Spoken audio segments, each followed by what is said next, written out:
This is Thank You Mama, weekly lessons from mothers all around the world.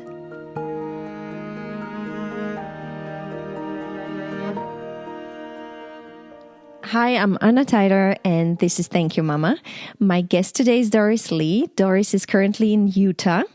Doris is a former marketing manager and now busy mom of 3. And as she says, Doris, how do you call it? Child development wellness specialist. Yes, I'm also a child transportation expert. So there's a lot that goes into my current job. I know. I have one, and I know. Doris, we want to mention that you have a sore throat? I do. I have a low and loud voice as it is, but it's particularly low today for my sore throat.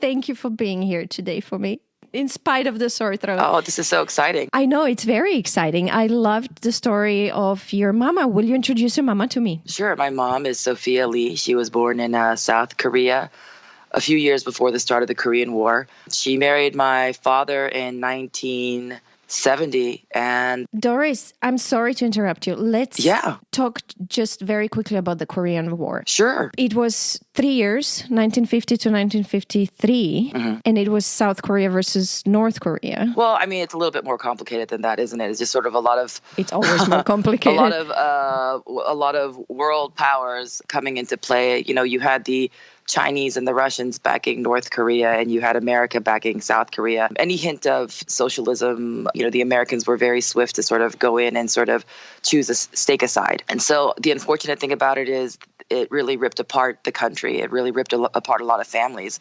And, and instilled a lot of trauma and fear in the people who live there. You and I talked about this before in previous conversations, but I think that for a lot of Koreans, there's a lot of transgenerational transference of trauma.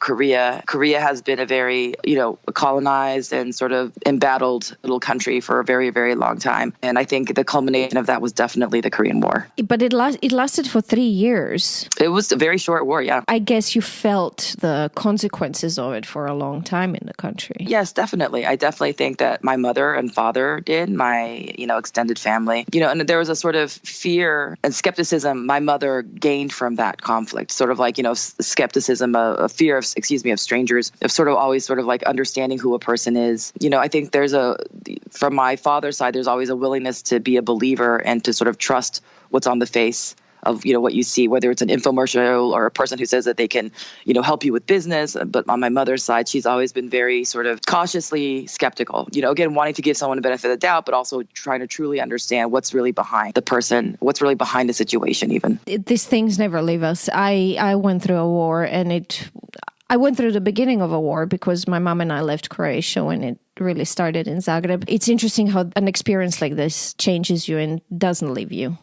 It's been 30 years now, and I think that's interesting. I love your point of how it travels through generations, how we inherit certain traumatic experiences or reactions to traumatic experiences. Definitely. And I think the beginning of healing, and I think that's what our previous generations maybe didn't have the benefit of, but the beginning of healing is definitely the recognition of that trauma, whether it's, from our great-great-grandparents or from our parents to ourselves, right? Like I recognize the things and my reactions that I do. And when I overreact to something, I try to sort of reconcile that with myself and then immediately reconcile it with my children, right? It's like I'm acting this way solely because of my own baggage that I'm bringing into the situation. And, I want my children to understand that as well. I had a guest whose mom was the only Holocaust survivor in her family when she was 14.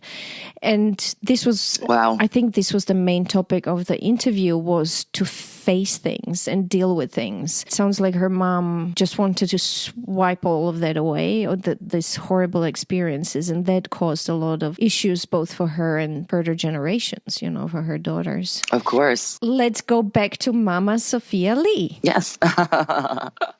Where should we start? So how old was she during the Korean War? She was quite young. She was about 5 or 6 years old. And you told me that she started to become a nurse. Yes. My mother grew up in dire poverty, and she had a father that left her family to start another family. She had 8 siblings, 5 of them perished from illness at various ages, whether it was cancer or, child malnutrition. So she was one of 3 children that survived in her immediate family.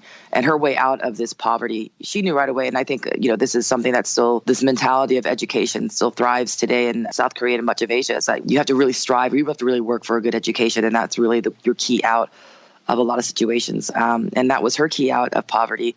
She was able to get a scholarship for a really good middle school, but that meant that she had to live away from her family in order to study. And, she went through that, and her family went through that so that she could have that opportunity. And then she became a nurse. And is this when she met your father? Yes, my mom studied to become a nurse, and then she met my father. The details are fuzzy. They both like to make their funny little jokes about it. But the joke in our family is that he met my mother and then saw another man speaking to her, and he tried to run that man over in a Jeep because he was in Korea. You have 2 years of mandatory military service for men. And he was doing that service when they met. And then they had you and your sister. Yes. After they married, they had my sister. And then a year and a half later, they had me. And at some point in their marriage or, those early years, they had always talked about moving to America. And in order to do that, they left my sister and I with family in South Korea in order to establish a life in America. And then they sent for us once they were able to be financially viable. And that was quite a while. They left you for, I think you said 2 years approximately? Yeah, about 2 years, yes. So when I met my mother, I think it was probably quite normal. I was still young. I was still a baby. 2 years old we think of it as older, but it's really still a baby. But my sister was a year and a half older than me. And the first thing that she said to my mother was, "Are you my mom?" Can you imagine? No, it breaks my heart. It really breaks my heart. Can you imagine a mom who has to go through this? My mom and I don't talk about her heartbreaks too much, but I know, just when she tells that story, it's so heartbreaking. It's so just did I make the right choice? Is it better to be poor in Korea and be with my children or, establish a better life for them and be away from them for 2 years? A lot of immigrant parents have these questions that they have, and they often choose the better life for their kids. Do you feel like you still feel that? You still feel the 2 years you missed with her in the beginning? I don't personally feel that. I would have to ask my sister how she felt. I don't personally feel that because I'm so close with my mother now. I praise her. I love her. I'm so grateful to her. I think honestly, she should be deified. She's such a remarkable woman, and she always tries to put the best foot forward and works so hard. So, and we talk now, and a lot of the lessons and things that my mom have taught me, I can see in hindsight. Of course, as a young child, you don't feel and see those lessons, but the memories, of what she did kind of guide me as a parent now. That topic repeats over and over in my interviews. It's interesting how we need to reach a certain age and I guess certain experiences in life to start appreciating our parents and understanding them. And it comes quite late. It does. I think you said we have to become parents ourselves to understand them. Yes, you definitely have to become a parent to see the lessons of your parents. Yeah. So they went to Texas because your dad, will you tell me about this? This is funny how they chose Texas. I know. When I found out this story, I was at first a little furious because I'm like, really? But so in Korea, and when you're doing your military service, at the time, I don't know if this is still the case, but at the time, Korean men in military are paired with an American GI. And my father's GI was a young man from the great city of Houston, Texas. And he would sit there and spin these wild, wonderful stories about what amazing state Texas was. And the best city in Texas was Houston, Texas. And, why would anyone live anywhere else? It's so wonderful and beautiful and big. And my father's imagination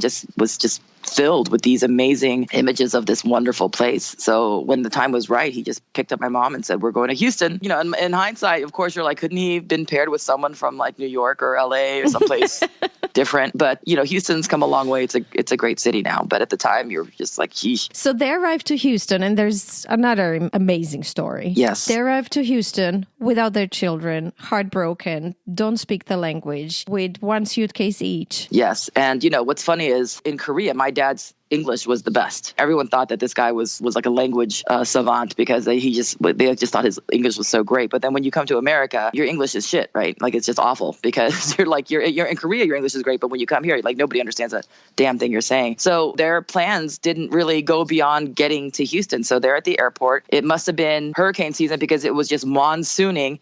They're sitting on a curb outside trying to fathom, what do we do next? And while they're sitting outside in the rain, Mexican couple comes up to them. They're good Christians, and they want to help my family. And so my parents stayed with them for a couple of months, completely free. And, every day my mom and my dad, they go out to look for work. And, again, they're staying for free in this couple's home. And then one day, a month or so later, a cousin to the couple either the husband or the wife comes up to my mother and says, every day you go out to look for work, these people are going through your luggage looking for money and valuables. And my mom was like, say no more. And then they just packed up and they got they went to an apartment immediately. Yeah. I mean, it's interesting, right? If it weren't for that couple, they wouldn't have had a place to stay for those 2 months that they first came to this country. But also on the flip side, that couple was trying to steal from them. Do you know if anything was gone that she still feels sad about? No, I mean, my parents had nothing. Yeah. So you can't take nothing from nothing. So yeah. And then they started their own business. Yes. First, my father had started his own taekwondo studio, and he did really well. He was placed on he did lots of advertising. He did lots of sponsorship for wrestling, which was hilariously awesome. And my mother worked for a really long time to try and get a job as a nurse, but because of her English, she couldn't sort of be a standard hospital nurse. But she could understand English, she just couldn't speak it very well. So she found a position, an opportunity to be a nurse in an operating room, which worked out really well. Eventually, they gathered enough money to buy their first motel. And that was really the start of their American dream, because they were, through buying motels, fixing them up, selling them, and then sort of repeating the process over and over again. They were able to build a nice life for themselves and for our family. And now they're retired. Yes, they are retired now. Are they still together, happy, healthy? Yes, good. They're together. They're in their 70s, so they're happy. I mean, healthy. I don't know about that, but they're aging, and they're trying to age as gracefully as possible. Yeah. They're doing all the right things. They're exercising. My dad has this funny thing where he goes out and he slaps a tree every morning. Oh, I love that. I want to do that. I just ordered a forest bathing book from my library. Tell him he should write a book about slapping trees. That's going to go Oh my great. gosh. It's going to be the next Goop bestseller. I know. Exactly. This giant oak tree, he just slaps it every morning. It's like shaking. It's like 50 feet tall. It's crazy. I love that. What does she do? Does she exercise? My mother exercises pretty much every day. She always does walking, and she does some light weights. She's always been quite mindful of her health. She, always tries to eat properly. Yeah, she's still very fit, and she looks wonderful. She's a beautiful lady. I'd love to meet her. Oh, that'd be nice. Yeah, Doris, what have you learned from her? I don't know if I've learned the lessons, but I mean, I try to through emulation. But my mother is the first to jump in and help in a situation. And she's never hysterical. She's always very calm. She's always sort of like, she jumps in and she assesses what's going on. I think part of that was her nurse training, but I also think part of that was she's a very devout Catholic, and she does truly believe in helping everybody as much as she can, almost to a fault. Sometimes I feel like maybe she gives away too much of herself in some of what she does in her generosity and friendships. But, it's something that I look towards, and I think is a pretty shining example of what a good person should be. Mm-hmm. Some other lessons that she's taught me is through her skepticism. And I don't know if skepticism is the right or fair word, but I definitely feel that, I have a lot of my father's wide-eyed belief in things, and, a bit of a naivete, like, anything and everything can and will be done. But my mom is more of the pragmatist, more of the doer. How are we going to do this? How can we break this down and make it feasible and possible? So that's something that she's definitely taught me. And again, growing up, we were from two different cultures, right? Like, she's from Korea. I'm a Korean American. So I definitely carry a lot of the Korean culture from her, but I am also quite American now. And I was growing up. So these lessons weren't easy to learn because we didn't speak the same language. We didn't speak the same culture. So it's a lot of these lessons are through, again, hindsight, but also just sort of like seeing what her lived experiences were and how she dealt with them. Tell me about the healthy suspicion of people that you mentioned. I think that goes under this not skepticism.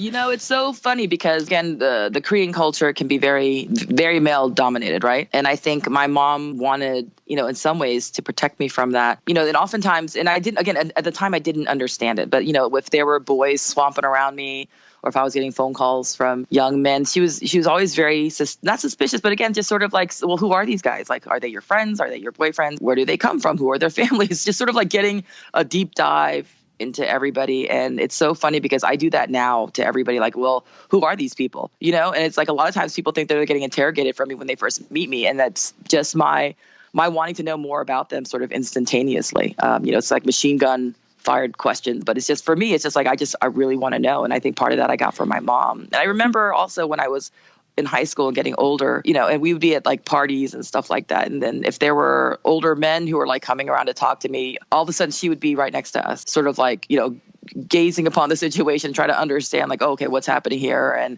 just, again, it's all in hindsight, because at the time, like, why, what's going on? I didn't even really notice. But in hindsight, I have a young daughter of my own. I see like, oh, I see what she was doing. She was sort of assessing the situation. And while I'm sure like maybe the guy was a family friend or, a friend of mine, someone who should be trusted, it's something that my mom was just sort of like, okay, let me just take that one step further and make sure that nothing weird is going on or nothing untoward. I love that. Do you think that served you well? I do. I think she unleashed me into New York when I was 18 to go to NYU. And I think that healthy questioning, that healthy skepticism probably prevented a lot of bad situations in my dating life from happening. I mean, we all young women had reckless stories to tell, but I think mine were just a little bit less reckless, just for her guiding eyes. But it's interesting. I have a feeling that expands away from dating life to general life, like getting to know people better before you decide what to do with them.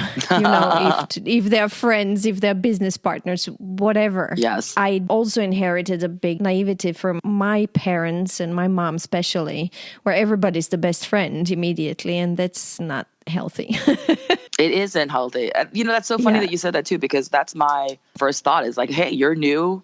Let's be pals. Let's be buddies, right? But then again, like sort of like through the questioning and sussing people out, you're like, oh, maybe they're a better acquaintance than a good friend. Yeah. Maybe our interests aren't so aligned, or then you see then, and as a parent, I'm sure you have this similar experience, like you like somebody and then you see them, what they are as either a partner to their husband or to their wife, and what kind of parent they are to their child. And you're like, we're not really aligned. So let's keep this at an arm's distance.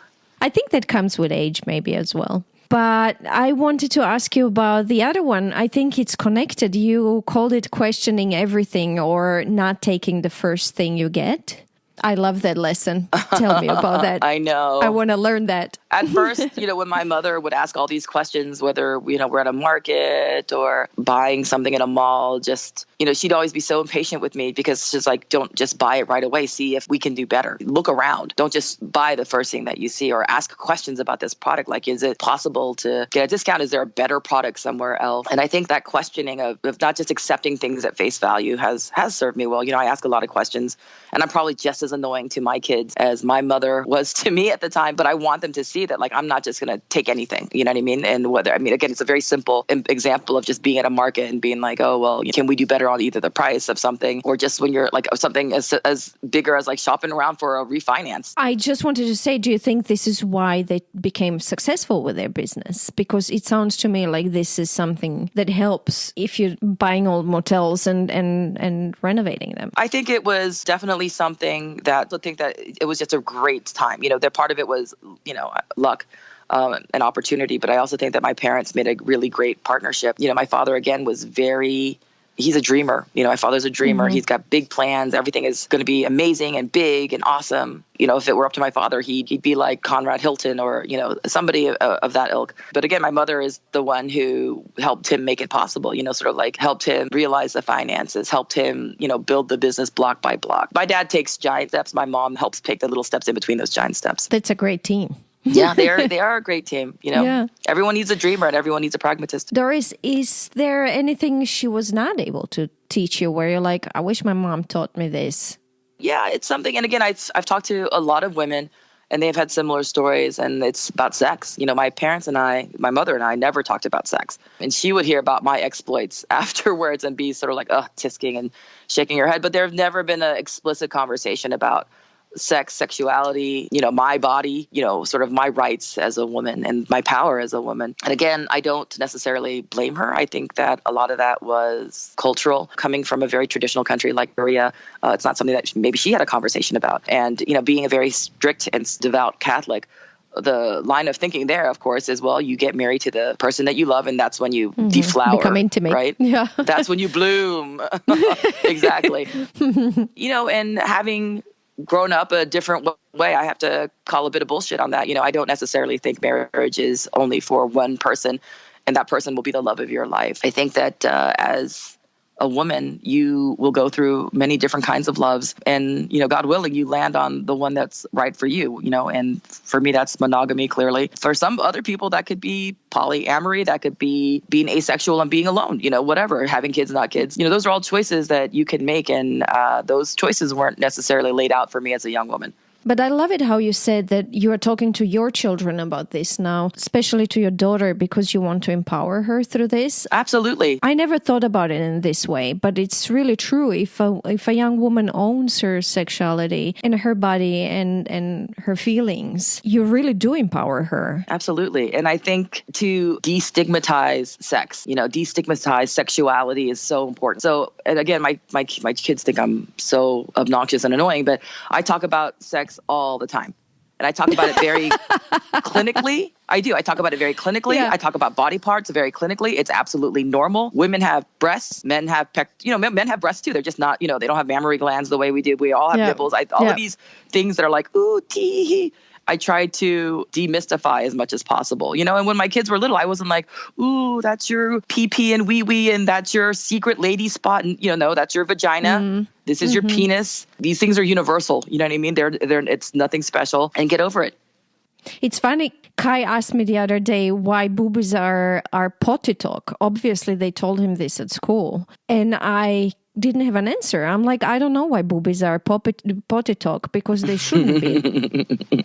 I don't know if it's relevant, but there's an interesting case here in Utah where a couple, they were working in their home in like a garage or something, and it got very, very dirty and hot and dusty. And they're like, they're just trying to cool off. And so they each took their shirts off, and the woman took her bra off, and they were both shirtless, and they continued to work. The children came upon them and were like, oh, and it's actually a husband and a wife. The wife is a stepmother to the children.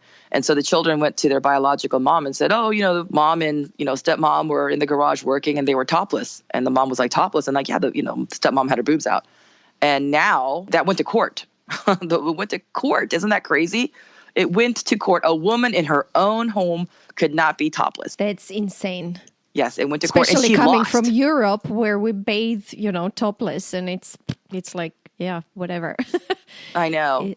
It's crazy. But, growing up in such a prudish home with those things sort of in my ear, and I fight those biases myself, right? I fight my timidity around maybe my body and other people's body, but I fight it so that my children don't have to feel that way later. I don't want them to feel timid about their bodies. I don't want them to feel ashamed. And also I don't want them to shame anybody else's bodies. Also, as you said, I'm repeating, to use them to empower themselves in a way, Oh, exactly. Even the contrary, to feel fantastic about their bodies and their sexuality. I do the same thing around my sons. I talk about, with all three of my kids, consent in terms of like, oh, you know what, if that person is touching you, even if they're just touching the ends of your hair, that is not okay. That is your body. Every inch of this being that you are is your body. And if you don't want someone touching it, if you don't want someone in your space, that's entirely okay. And you can tell them no. And I tell the boys that too. And I tell them that from both sides. Like, okay, hey, you're touching, your sister's knee right now. She doesn't like that. Her elbow. Don't touch her elbow. She said no. That means no, get away from her. Or you're touching your brother's foot. Don't touch his foot. I talk about it from both sides because I don't want to scare my young boys in terms of their sexuality and stuff like that. But I also want them to understand boundaries for our bodies are absolutely okay. And they're our bodies and they're your bodies. And you get to have say over that. Doris, thank you so much for this. Thank you for sharing your mama with us. It was nice to share her with you. Thank you for the opportunity. Yeah. I don't often get a chance to talk about her. But she's wonderful. And Mom, if you're listening, I love you. Thank you, Mom Sophia. I want to recap quickly what we learned from her, just so we don't forget. Sure. So we learned to be brave through her amazing journey to offer you a better life, to be kind and sweet, and to help people. A healthy suspicion of people. Yes, on my list.